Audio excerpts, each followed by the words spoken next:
Bom dia, pessoal. Estamos aqui de novo, eu, professor Leonel Credidio, para conversar com vocês sobre as unidades 3 e 4 do nosso curso de Organização de Sistemas e Métodos. Só para falar rapidamente, nas unidades anteriores, o que nós vimos? Deixa eu pegar aqui na minha cola. Bom, nós vimos as funções da organização, sistemas e métodos, seus desdobramentos, falamos a respeito da complexidade das organizações, falamos da necessidade que as organizações têm de se observarem e fazerem um correto diagnóstico organizacional, falamos a respeito das patologias que atingem as organizações e falamos de uma escola da administração que surgiu a partir dessa necessidade, que é justamente o desenvolvimento organizacional. Falamos também a respeito da resistência a mudanças. E, com isso, a gente encerrou a unidade 1. A unidade 2, nós fizemos uma série de comentários a respeito das estruturas organizacionais, o quanto elas são formais ou informais. Falamos dos vários níveis hierárquicos que essas estruturas demonstram, como, por exemplo, o nível estratégico, o nível tático e o nível operacional. Falamos que dentro das organizações nós encontramos um sistema de autoridade, tá? Que pode ser centralizado ou descentralizado, um sistema de decisão. Falamos a respeito de que as decisões ocorrem em cima de dados que, quando trabalhados, se transformam em informações, quando absorvidos e aplicados, tornam-se conhecimento, e quando eles são incorporados, eles tornam-se sabedoria. Tive a oportunidade de falar para vocês também a respeito dos sistemas de responsabilidade, onde comentamos a respeito de linha e staff dentro das estruturas organizacionais. Ok? Então, agora, começando a conversar com vocês a respeito da unidade 3, antes, eu queria abrir um parênteses.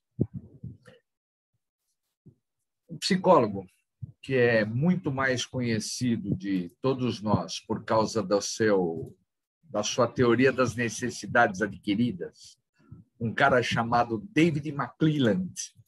É um cara legal pra caramba. Merece ser estudado. Ele nos traz alguma coisa que eu tenho certeza que todos vocês conhecem.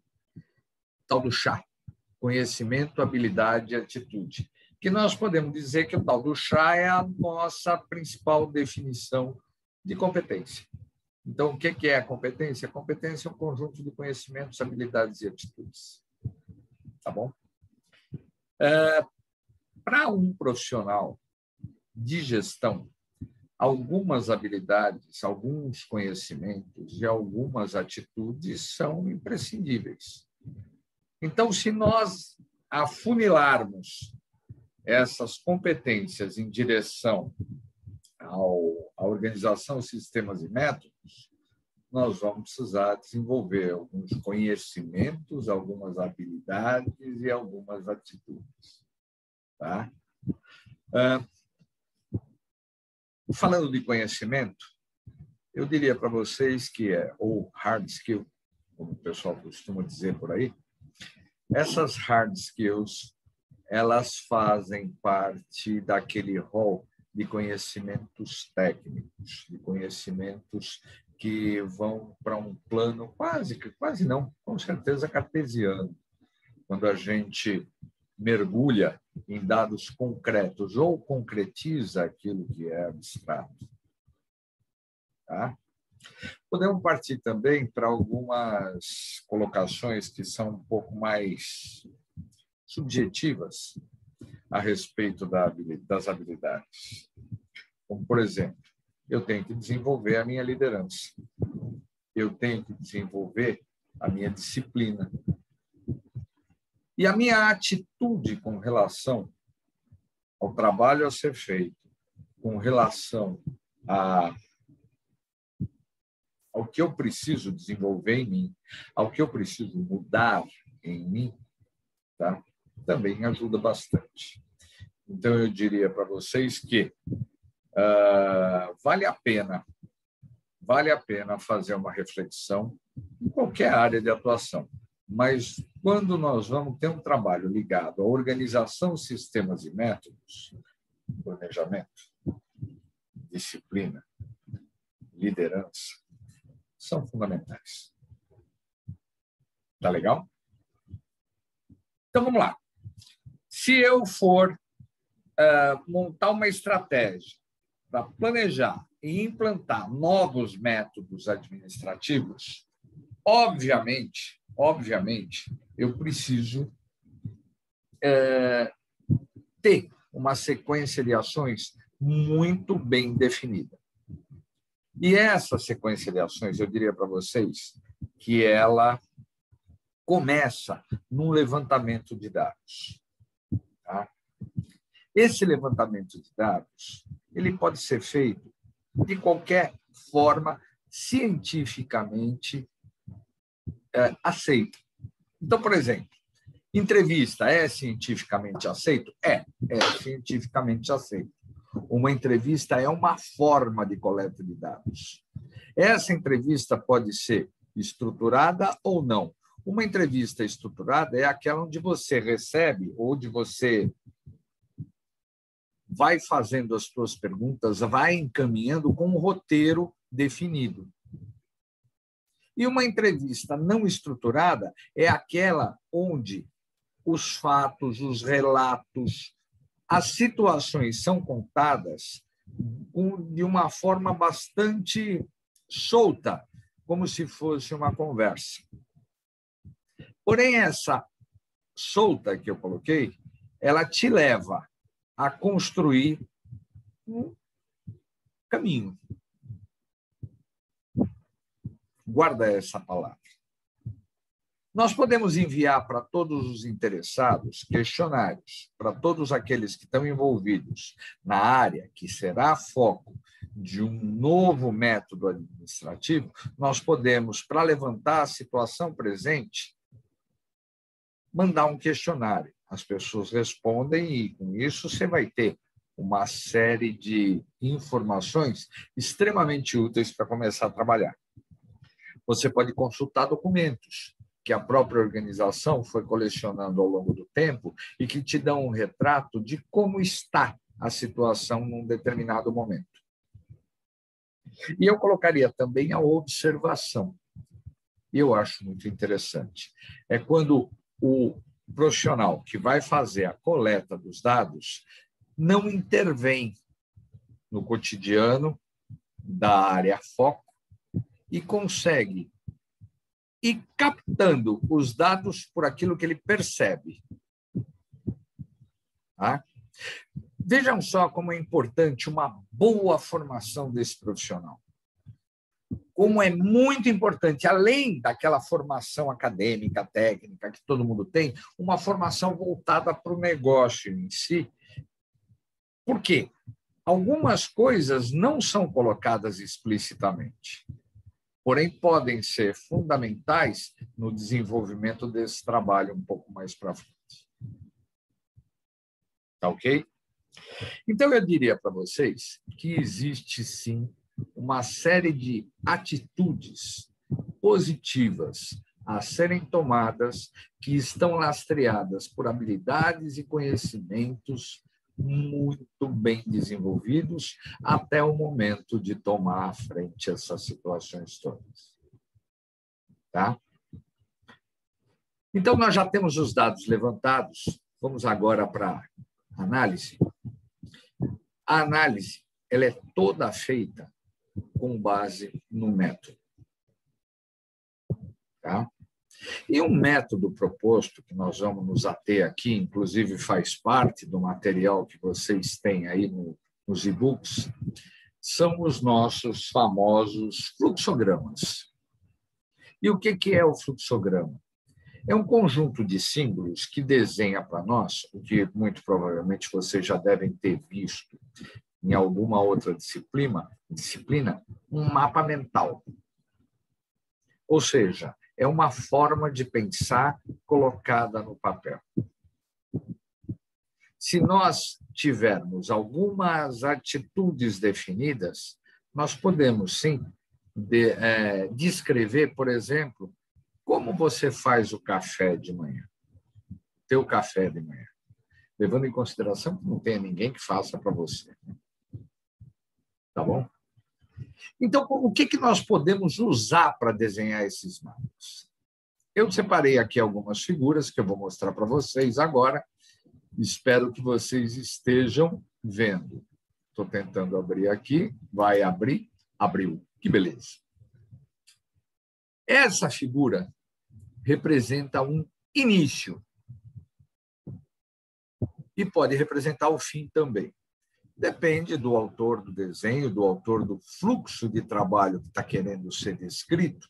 Eu posso colocar, olha, cheguei, acordei de manhã para fazer o meu café da manhã. Então, o meu início, para eu saber exatamente onde eu começo, eu venho para ou uma bola, ou um ovo, ou esse formato esquisitão, meio híbrido, entre um retângulo e um círculo. Tá? Ok?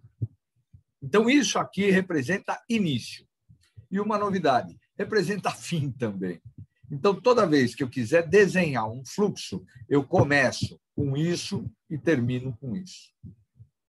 Começo e termino com esse formato. Observem só que interessante. Eu acordei. Então, esse pode ser o início para eu fazer o café da manhã. Ou eu já terminei de fazer tudo que eu queria fazer em termos pessoais e agora vou para a cozinha fazer meu café da manhã. Então, eu entro na cozinha, por exemplo. Tá? Quando eu entro na cozinha, eu começo a agir. Eu vou tomando atitudes, eu vou fazendo operações. Então, por exemplo, eu encho a cafeteira com água. É uma operação, é uma atitude única, que pode ser representada por um quadrado ou um retângulo. Tá?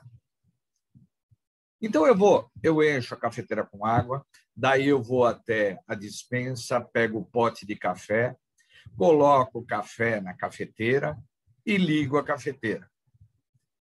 Daí eu penso o seguinte, esse outro formato aqui, ele esquece, ele está aqui demais. Ele não deveria estar aí. Esse outro aqui significa decisão a ser tomada. Tá? Essa decisão, ela pode ser, por exemplo,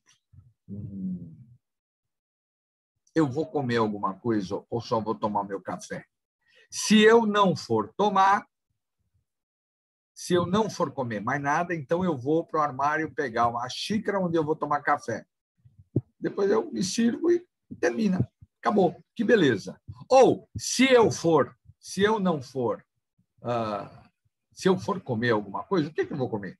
Eu vou comer uma torrada com manteiga. Então, para pegar a torrada, eu vou até a despensa, pego a lata de torrada, escolho a que eu vou comer, abro a geladeira, pego uma manteiga, margarina, feijão, sei lá o quê, passo lá e vou tomar meu café. E quando termina, acabou. Tudo bem, numa boa. Tá? Agora, esses símbolos que você colocou de início, esse símbolo de operação e esse símbolo de decisão, ficam soltos? Não, não ficam soltos. Assim como não ficam soltos também esses dois outros símbolos. Esse aqui é usado, por exemplo, para quando a gente quer documentar alguma coisa. É lógico que no café da manhã eu não vou documentar nada. E esse aqui geralmente é usado para quando há envio de dados por meio eletrônico. Tá?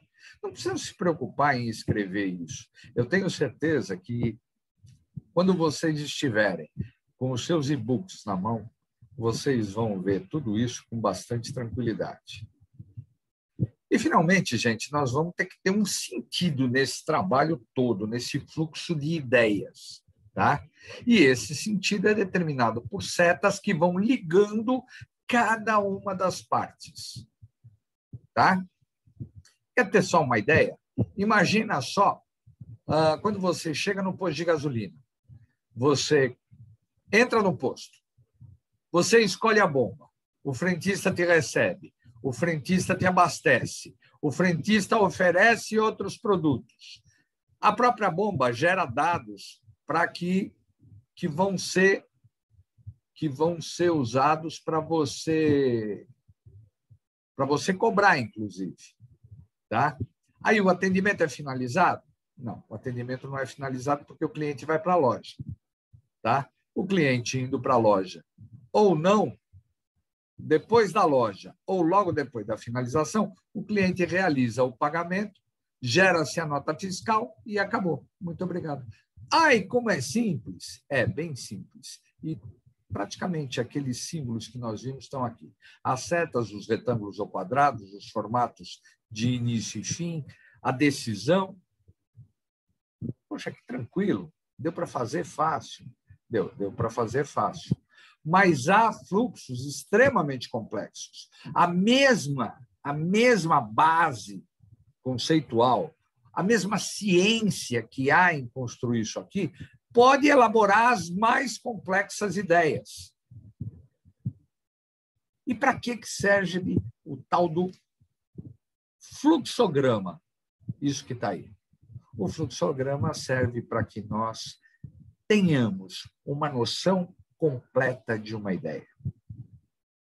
Hoje em dia se usa muito o termo mapa mental. Mapa mental e fluxograma se confundem, que é uma beleza. Tá? O mapa mental tem muito mais liberdade de construção, há menos método, porém, esse fluxograma ajuda demais no desenvolvimento, na melhoria contínua de todos os processos que são alvo dessa metodologia. Acabou o slide, não tem mais slide. Então, voltando ao que eu estava falando para vocês, nós temos que levar em consideração que todo o trabalho desenvolvido cabe em algum fluxo desenhado dessa maneira. É muito importante, é muito interessante que esse fluxo seja trabalhado com cuidado, porque alguma omissão, algum erro, algum desvio que não exista pode levar a comprometer todo o processo. Tá? Daniel, isso não é meio antigo? Eu diria para você que é bem antigo. Eu estou formado há 30 e não vou fazer 40 anos de faculdade. Meu Deus do céu, como o tempo passa. Eu me formei, meu último ano de faculdade foi em 81, em fevereiro de 82 eu recebi meu diploma. Eu era um garoto, tinha 21 anos só. Que legal. Não sei. Bom, deixa isso para lá, não tem nada a ver. Mas na minha faculdade a gente já falava de fluxograma e dessa mesma maneira. Tem certas coisas que não morrem. Elas podem ser aprimoradas, já existem sistemas que ajudam, né, na construção desses fluxos. Porém, a mente humana, ela funciona de uma maneira bem legal. Inclusive, tem um livro aí de um cara chamado Raymond Kurzweil. Tá? E ele fala a respeito de desvendar como a mente humana pensa. E, ao longo de toda a história, nós viemos tendo capacidade de desenvolver pensamentos mais complexos, mas a forma de pensar é mais ou menos a mesma. A lógica é mais ou menos a mesma. Então, aquilo que eu vi quando eu estava na faculdade, ainda é usado, até hoje. E tem muita consultoria ganhando dinheiro fazendo isso para as empresas.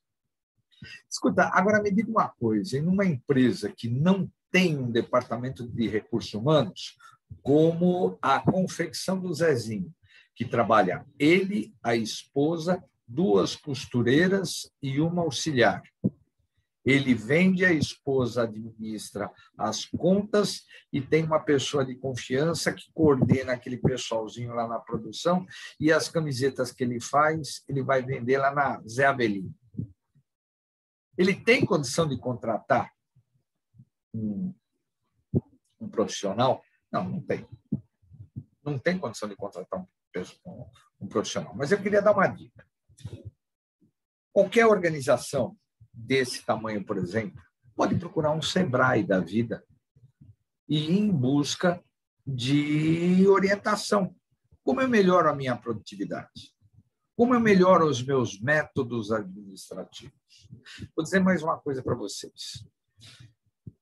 Não sei quantos de vocês vão empreender no futuro. Eu não sei quantos de vocês vão se tornar executivo de gerência para cima. Espero que a grande maioria. Aqueles que se tornarem, independente de trabalharem ou não, precisam ter essas noções muito claras, porque faz parte do desenvolvimento do trabalho. Então, qualquer que seja a tua função, a partir do momento que você toma a decisão pelo teu desenvolvimento, você precisa conhecer esses conceitos. Para quê? Para melhorar.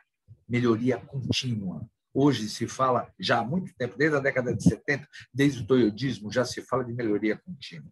Desde Edward Deming, Joseph Juran, Joseph Juran, se fala em melhoria contínua. Então, não se pode abrir mão da melhoria. E uma grande ferramenta que nós temos são exatamente esses conceitos que nós estamos conversando hoje e no vídeo anterior. Tá? Existe uma outra coisa que afeta diretamente a nossa produtividade, a qualidade do trabalho que nós fazemos, que é um negócio chamado layout. Tá?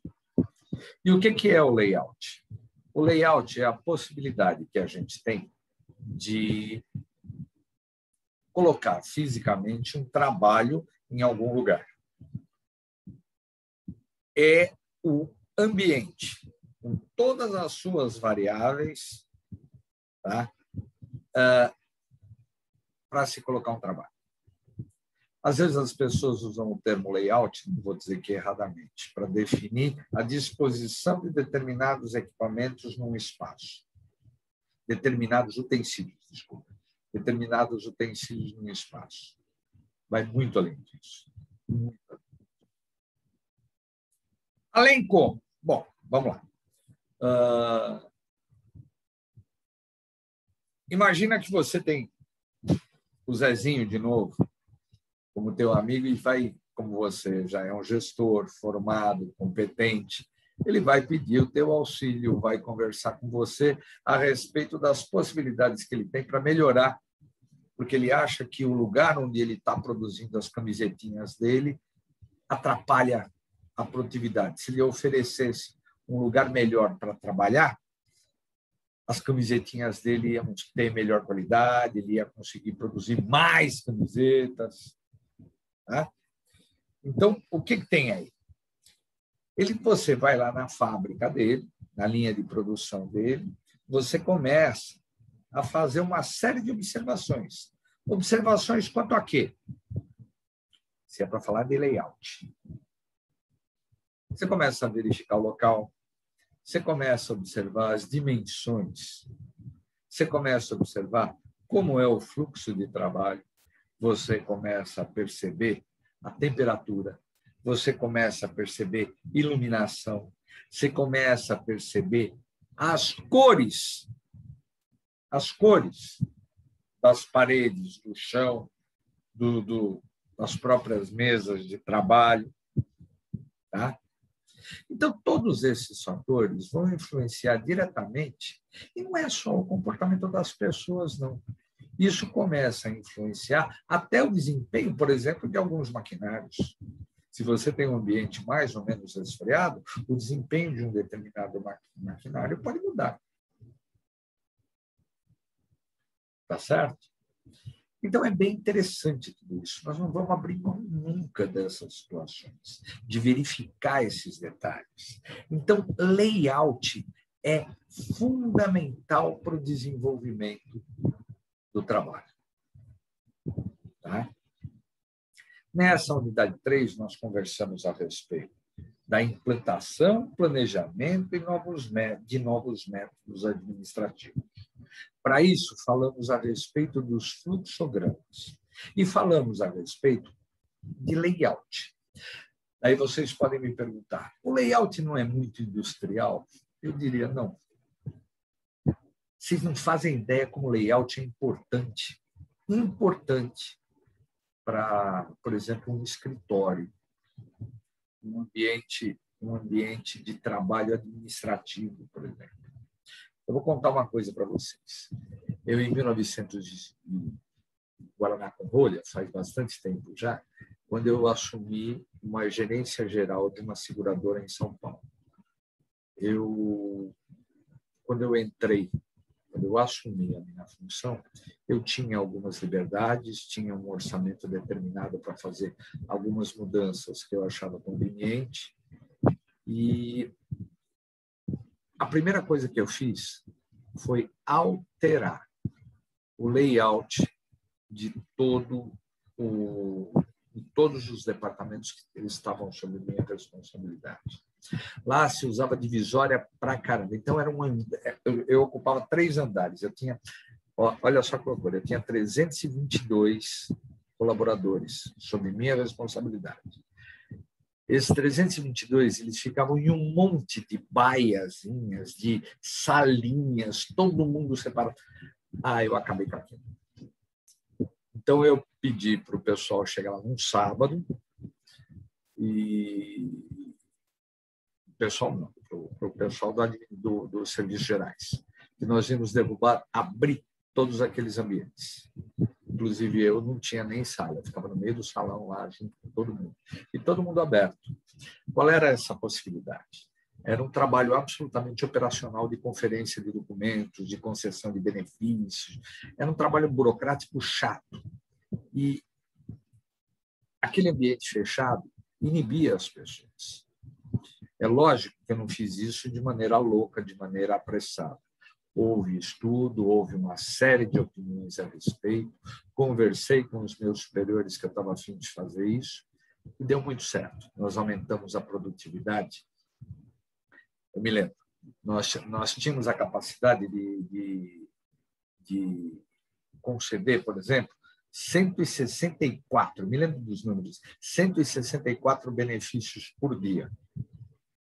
Nós passamos nós só com essa mudança de layout, nós mudamos o moral do pessoal, a forma do pessoal se relacionar, deu um pouco mais de liberdade, nós conseguimos passar para 244 benefícios. 244 benefícios por dia. Foi quase 50% de aumento de produtividade. E era um dos grandes gargalos que eu tinha lá. Bom, e como é que você sabia de todos esses gargalos? Como é que você sabia de tudo isso? Porque a gente desenhou todos os fluxogramas. Tudo que o pessoal fazia dentro daqueles departamentos, eram 5 departamentos que estavam sob minha responsabilidade, nós desenhamos todos os cronogramas. E vimos onde havia gargalos, vimos onde havia uma série de outros problemas. Tá bom? Então, efetivamente, utilizando aí um pouquinho daquele testemunhal, o tal do storytelling, de como as coisas funcionam, isso foi lá atrás. E agora, recentemente, eu fui diretor-geral de uma startup que foi vendida, muito bem vendida, para um grande grupo nacional. Tá? Ela trabalhava com meios de pagamento. E uma das coisas que valorizou muito a venda era o registro de como as operações eram realizadas lá dentro. Ou seja, desde a pré-história, para muitos de vocês, desde a pré-história, lá quando eu estava lá em São Paulo, trabalhando nessa seguradora, até hoje, trabalhando nessa... Hoje não, desculpa, já tem 17. Já tem 4 anos que essa empresa foi vendida. Até hoje, na época digital, eu pude ver que existe uma necessidade que os fluxos sejam conhecidos e que os mesmos princípios que me fizeram trabalhar lá atrás também me fizeram agir praticamente ontem. Ok? Oi, pessoal. Voltando agora com a unidade 4, vamos conversar a respeito de formulários. Daí vocês podem pensar, pô, nos dias de tecnologia digital, da revolução digital, nós vamos falar de alguma coisa? Formulário? É, formulário. Porque o formulário existe ainda físico, muitos por aí ainda, a gente vira e volta, está preenchendo papel ainda, mas esse preenchimento também se tornou digital. Então, com isso, automaticamente, nós podemos fazer uma analogia dizendo que nossos formulários tanto podem ser físicos quanto digitais. Tá? E a sua metodologia de elaboração continua a mesma. Tá? O fato de ser físico ou digital não vai mudar que eles existem para coletar e para registrar informações. Agora, entre uma aula e outra, eu estava recebendo o supermercado aqui na minha casa. Então, eu sou cadastrado lá no Pão de Açúcar. E lá no Pão de Açúcar, a primeira compra que eu fiz, eu coloquei o meu CPF, coloquei meu endereço, coloquei todos os meus dados para pagamento.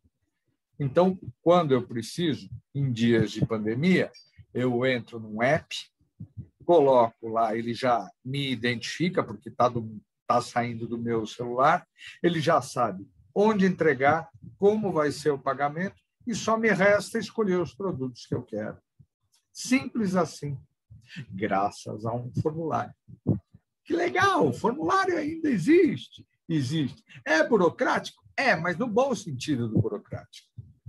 Tá?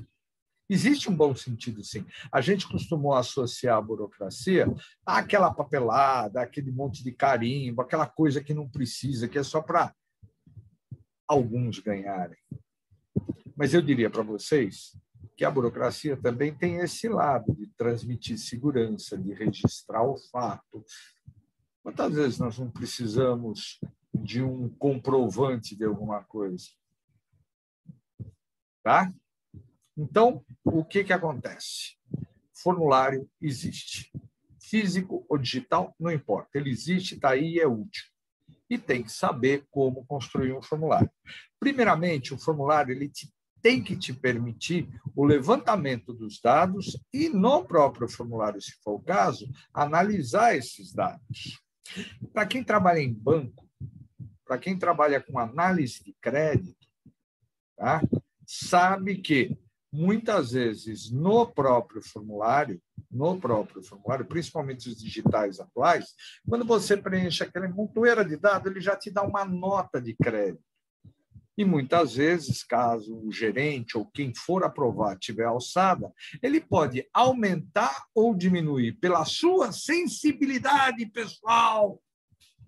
Pela sua sensibilidade pessoal, ele pode definir se dá um crédito, se não dá um crédito, e aí sim por diante. Legal, né? Então, eu preciso ter um documento de levantamento e análise de dados. Eu posso ter, nesses formulários que eu elaboro, eu posso ter alguma coisa ligada à identidade, ligada à necessidade, ligada a controle. Pessoal que trabalha com produção, existe um negócio chamado Lean, L-E-A-N, enxuto. É legal pra caramba. É legal pra caramba essa metodologia Lean, enxuto.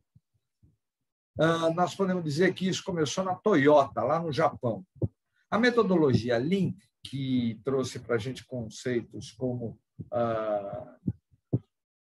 os 5S, trouxe conceitos como controle de qualidade total, trouxe conceitos como Kanban. Muitos deles usam formulários que são usados até hoje nessa tecnologia digital. Outro dia não, já tem um ano, tem um ano e meio. Eu estive na fábrica da Toyota, lá em São Paulo, no interior de São Paulo, acho que é em Indaiatuba. Lá. E E eu pude ver que eles usam um formulário chamado A3.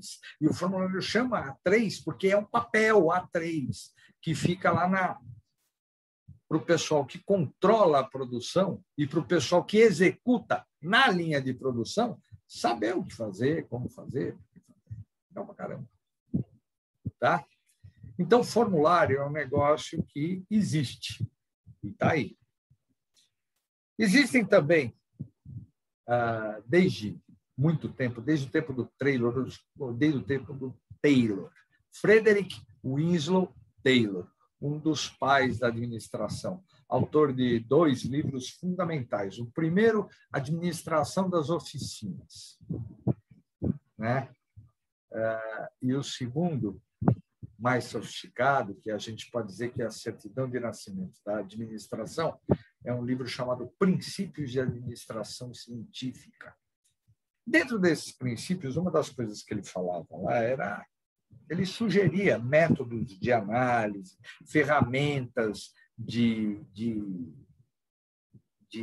ajuste para os processos que aconteciam. Eu estava muito voltado para a produção, processos que aconteciam na linha de produção. Então, esse quadro de trabalho do framework, quadro de trabalho, framework, quadro de trabalho, do Taylor está aí até hoje. Tá? Então, vamos lá. Um fenômeno super interessante para a gente falar a respeito de método, já que eu falei de Toyota, falei de metodologia Lean para trabalhar, eu queria contar para vocês que a Segunda Guerra Mundial teve efeitos assim muito grandes na forma do mundo viver, principalmente na forma do mundo trabalhar. Vamos pegar o lado oriental, lá no Japão, o que aconteceu? O Japão atacou os Estados Unidos, os Estados Unidos revidou, foi uma guerra, como toda guerra, extremamente sanguinária, e culminou com as 2 bombas atômicas explodindo em Hiroshima e Nagasaki, e o Japão se rendendo aos americanos. Nesse processo de rendição, os Estados Unidos assumiram a reconstrução do Japão e precisavam reconstruir o Japão. Isso é muito pouco falado em termos de história. Precisavam reconstruir o Japão de forma muito eficaz, inclusive para conter o expansionismo soviético. Se a gente perceber o que é o mapa mundi e a gente for ver a localização do Japão, vocês vão ver que o Japão ele funciona como uma barreira para o mundo comunista, e fica exatamente entre os Estados Unidos e o mundo comunista. Estados Unidos e Canadá e o mundo comunista. Então, ali precisava ser construída uma sociedade que desse certo dentro de um modelo capitalista. Incumbido daquela reconstrução, foram 2 generais americanos, um planejador chamado Marshall e o outro executor chamado MacArthur. E o Marshall e o MacArthur não tiveram dúvida de ir buscar apoio de 2 americanos que estavam se destacando naquela época na construção de modelos de qualidade, de trabalho, de administração. Era um cara chamado Edward Deming e um outro chamado Joseph Juran. Tá? Então, o Deming e o Juran fizeram um trabalho que deu origem a essa metodologia Lean, deu origem a todo aquele modelo de trabalho, de administração, de produção, que nós chamamos de modelo toyotista. Tá? Eu tive a oportunidade de conhecer pessoalmente o Edward Deming quando ele esteve no Brasil, em 1995, 96, não me lembro mais. Não, menos. Foi 91, 92. A Volkswagen me trouxe aqui para o Brasil e eu fui convidado a participar da palestra, assistir a palestra, né? Foi muito legal. E o Edward Deming, ele é autor de algumas coisas que a gente sabe. Em primeiro lugar, ele valorizava muito a informação. É dele uma frase que eu acho genial. Uma pessoa sem dados é mais uma pessoa com opinião. Então, se você quiser opinião Se você quiser dar opinião sobre alguma coisa, chega com dados concretos. Não vá só achando. Desacredita. Daí uma outra frase dele que eu adoro é a seguinte: em Deus eu confio, os outros me tragam os dados. Legal para cada um. Isso diz tudo a respeito da maneira do cara levar as coisas. E ele é responsável, para quem estuda administração, em algum momento da vida acadêmica de vocês, vocês vão tropeçar nisso. Nos Ws e Hs e no PDCA, ciclo PDCA. Os Ws e os Hs têm tudo a ver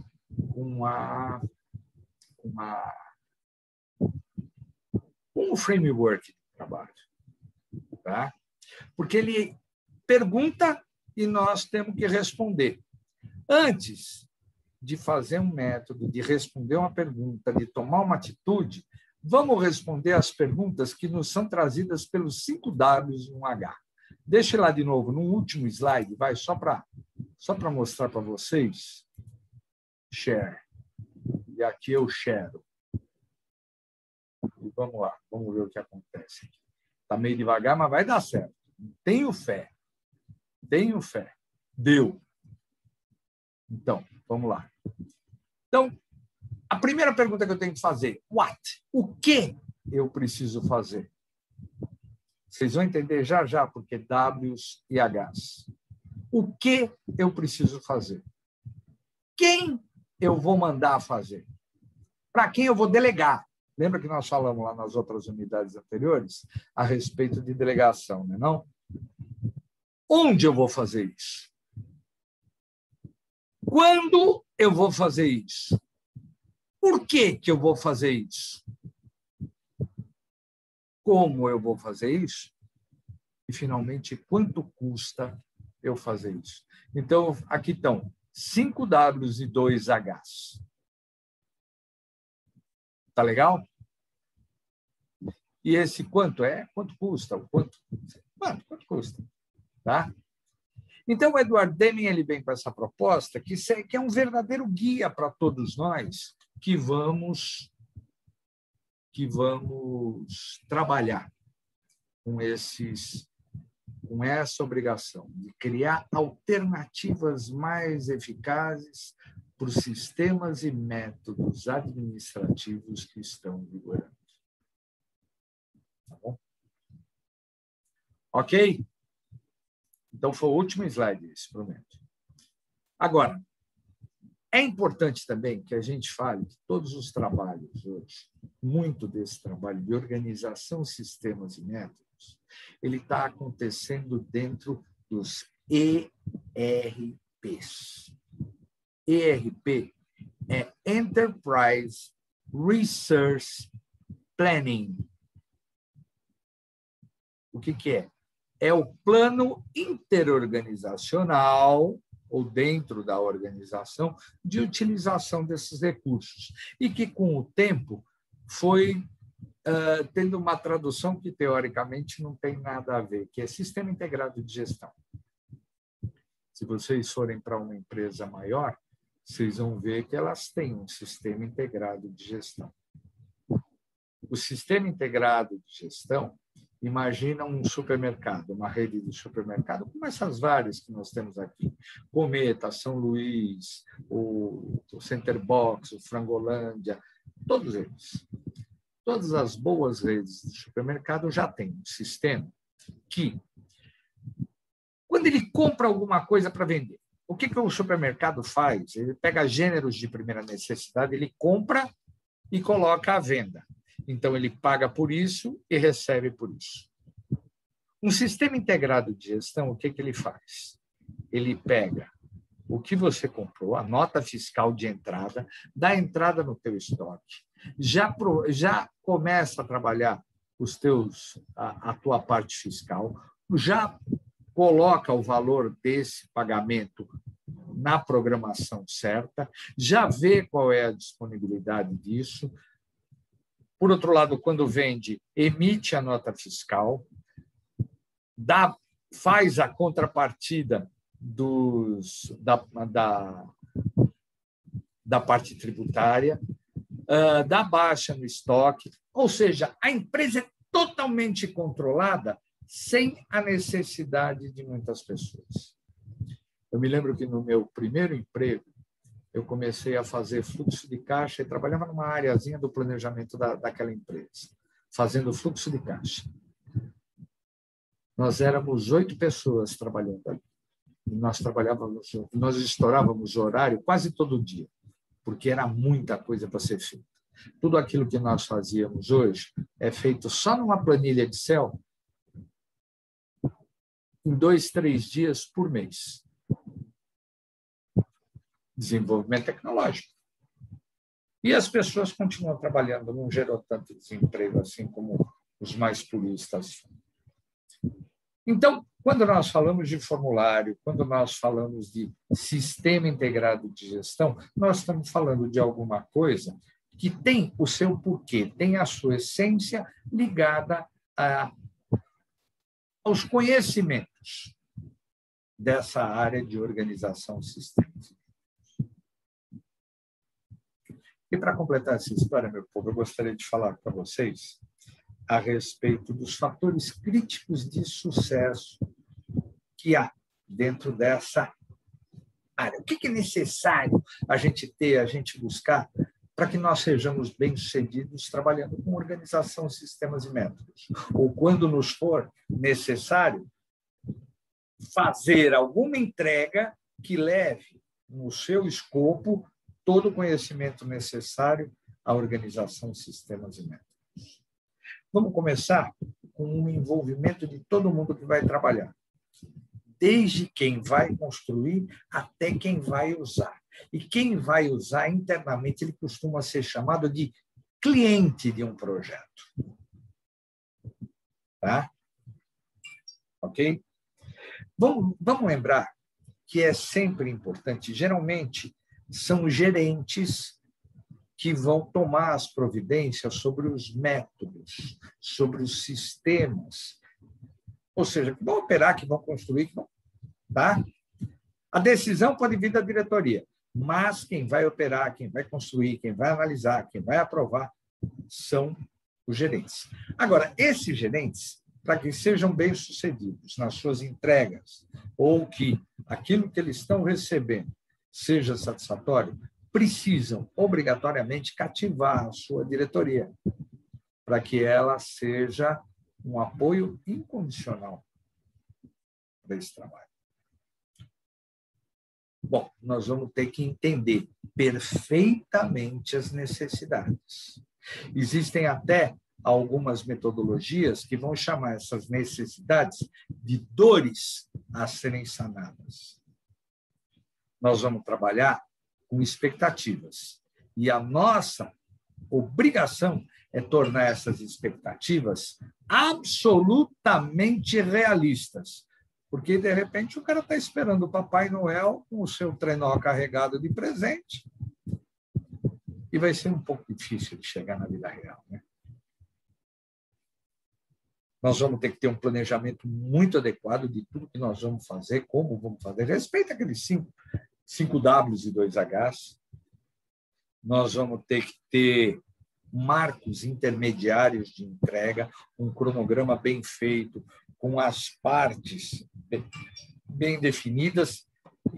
Coisinha chata esse telefone. Pronto, vai mudar. Marcos bem definidos de entrega, tá? Nós vamos precisar de uma equipe competente. Às vezes as pessoas me perguntam: o que é melhor? Ou qual é o perfil ideal? O perfil ideal é alguém que seja capaz, tecnicamente, alguém que tenha uma atitude positiva. Daí me perguntam: e não precisa ter caráter? Bom, se por acaso a pessoa tem algum problema de caráter, ela já nem faz parte da minha empresa. Caráter é uma coisa que, sem isso, não tem nem papo. Tá? Mas entre conhecimento e uma atitude positiva, o que você prefere? Eu prefiro conhecimento. Porque uma pessoa com uma atitude muito empreendedora e sem conhecimento técnico te quebra.